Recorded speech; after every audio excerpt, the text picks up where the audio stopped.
Hello दोस्तों, स्वागत है आपका मेरे YouTube चैनल का स्टडी पॉइंट पे। आशा है आप लोग अच्छे होंगे और अच्छे से पढ़ रहे होंगे।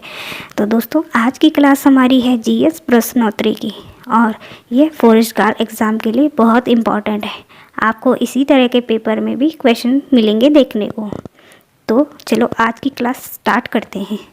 आज का हमारा फर्स्ट क्वेश्चन है, निम्नलिखित में से किन स्थानों के मध्य पाषाण काल में पशुओं के प्रमाण मिलते हैं? तो हमारा राइट आंसर हो जाएगा बागोर। यहाँ हमें पशुओं के प्रमाण मिलते हैं। नेक्स्ट क्वेश्चन है हमारा, विंध्य क्षेत्र के किस शिलाश्रय में सर्वाधिक मानव कंकाल मिलते हैं? तो यह मिलते हैं हमारे लेखिया में। थर्ड क्वेश्चन है हमारा, एक ही कब्र से 3 मानव कंकाल मिलते हैं। तो यह मिलते हैं हमारे दमदमा से। नेक्स्ट क्वेश्चन हमारा, भीमबेटका के किसके लिए प्रसिद्ध है? तो यह प्रसिद्ध है गुफाओं के लिए शैल चित्र। ये हमारा राइट आंसर होगा।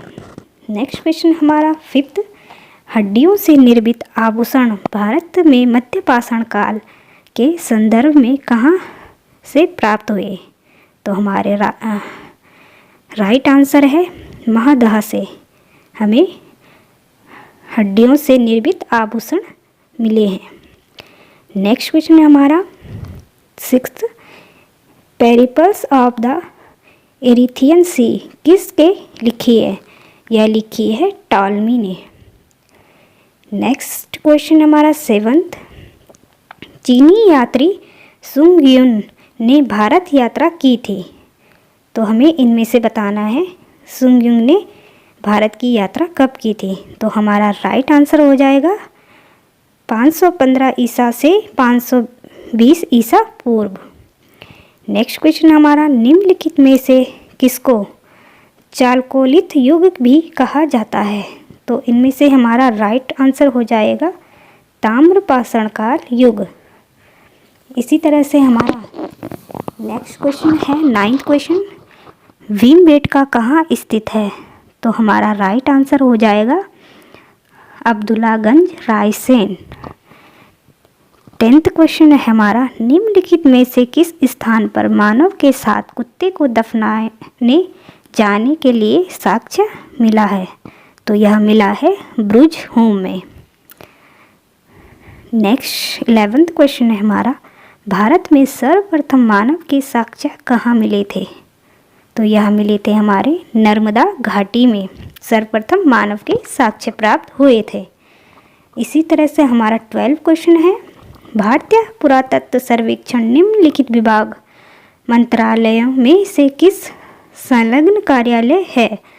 तो हमारा राइट आंसर हो जाएगा संस्कृति। 13वां क्वेश्चन है हमारा, बुद्ध की जीवन की रचना बौद्ध साहित्य में विशेष स्थान रखती है। तो निम्नलिखित में से कौन सी एक बुद्ध की पूर्ण जीवनी है? तो हमारा इनमें से राइट आंसर हो जाएगा ललित बिस्तर। नेक्स्ट हमारा 14वां क्वेश्चन है, संस्कृत व्याकरण अष्टाध्याय की रचना निम्नलिखित में से किसने की थी? तो यह की थी पाणिनि। नेक्स्ट क्वेश्चन हमारा 15वां है, निम्नलिखित में से कौन सा प्राचीन नगर अपने उन्नत जल संचय और प्रबंधन प्रणाली के लिए सुप्रसिद्ध है, जहां बांध की श्रृंखला का निर्माण किया गया था और समृद्ध जलाशयों में नहर के माध्यम से जल को प्रवाहित किया गया था? तो यह किया जाता था धौलावीरा में। इसी तरह से नेक्स्ट क्वेश्चन हमारा 16वां क्वेश्चन है, निम्नलिखित में से कौन सा एक हड़प्पा स्थल नहीं है? तो हमें बताना है इनमें से हड़प्पा स्थल नहीं है। तो यह नहीं है सोहगोरा, यह इसका राइट आंसर हो जाएगा। इसी तरह से हमारा 70वां क्वेश्चन है, निम्नलिखित पशुओं में से किस एक का हड़प्पा संस्कृति में पाई गई मोहरों और टेराकोटा कलाकृतियों में निरूपित नहीं हुआ? तो यह नहीं मिला हमें। इसका राइट आंसर गाय है, गाय का हमें नहीं मिला है। इसी तरह से नेक्स्ट क्वेश्चन हमारा 18वां है, सिंधु घाटी की सभ्यता के किस पुरास्थल से नाव के चित्र या मॉडल प्राप्त हुए हैं? तो इसका राइट आंसर है मोहनजोदाड़ो एवं लोथल से। यहाँ हमें नाव के चित्र और यह मॉडल प्राप्त हुए हैं। इसी तरह से हमारा 19वां क्वेश्चन है, स्थापित सिंधु घाटी सभ्यता जिन नदियों के तट पर बसी थी वह कौन सी थी? तो इसका राइट आंसर है सभी, यानी सिंधु, चेनाब एवं झेलम। इन्हीं सभी नदियों के तट पर सिंधु घाटी की सभ्यता बसी हुई थी। नेक्स्ट क्वेश्चन हमारा 20, सिंधु घाटी की सभ्यता सबसे महत्वपूर्ण विशेषता क्या थी? तो हमें ये बताना है सिंधु घाटी सभ्यता की महत्वपूर्ण विशेषता। तो इसका राइट आंसर है पक्की ईंट से बनी इमारत इसकी विशेषता थी। इसी तरह से हमारा 21वां क्वेश्चन है, हड़प्पा स्थल कोटदीज उस सभ्यता के निम्नलिखित में से किस प्रमुख स्थल के समीप थी? तो यह थी मोहनजोदाड़ो। 22 क्वेश्चन है हमारा, सिंधु घाटी यानी हड़प्पा के लिए मेसोपोटामिया रिकॉर्ड में निम्नलिखित में से किस शब्द का प्रयोग किया गया था? तो इसका राइट आंसर होगा मेलुहा। नेक्स्ट क्वेश्चन 23वां है हमारा, सिंधु घाटी सभ्यता गैर आर्य थी क्यों? इसके राइट आंसर है वह नगरीय सभ्यता थी, इसलिए यह गैर आर्य थी, क्योंकि जो आर्य थे वो उनकी सभ्यता ग्रामीण थी, इसलिए यहाँ पे राइट आंसर ये हो जाएगा। नेक्स्ट क्वेश्चन है हमारा, सत्यमेव जयते शब्द कहाँ से लिया गया है? तो इसका राइट आंसर है मुंडको उपनिषद से। 25वां क्वेश्चन है हमारा, पूर्व वैदिक आर्यों का धर्म मुख्यतः था। तो इसका राइट आंसर है प्रकृति पूजा व यज्ञ।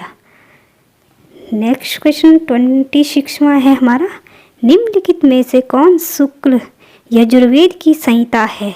तो हमारी राइट आंसर है वाजनेयी, हमारा यजुर्वेद का संहिता है, यानी शुक्ल यजुर्वेद की संहिता है। नेक्स्ट क्वेश्चन हमारा 27, ऋग्वेद में कई परिच्छेदों में प्रयुक्त अघन्य शब्द संवरित है। तो यह है गाय के लिए। अघन्य का अर्थ होता है ना मारने योग्य। इसी तरह नेक्स्ट क्वेश्चन हमारा 28, सर्ग, प्रतिसर्ग, वंश, मनवत और वंशोचरित संकेत हैं। तो इसका राइट आंसर है पुराणों के लिए। 29वां क्वेश्चन है हमारा, निम्नलिखित अभिलेखों में से कौन सा ईरानी से भारत के आर्यों के आने की सूचना देता है? तो यह देता है बोगजोकोई। इसी तरह से लास्ट क्वेश्चन है हमारा 30, भारतीय उपमहाद्वीप में लोहा का सर्वप्रथम साहित्य संदर्भ किसमें मिलता है? तो यह मिलता है यजुर्वेद में। तो दोस्तों ये थे हमारी आज के 30 क्वेश्चन। आई होप आपको ये पसंद आए हों।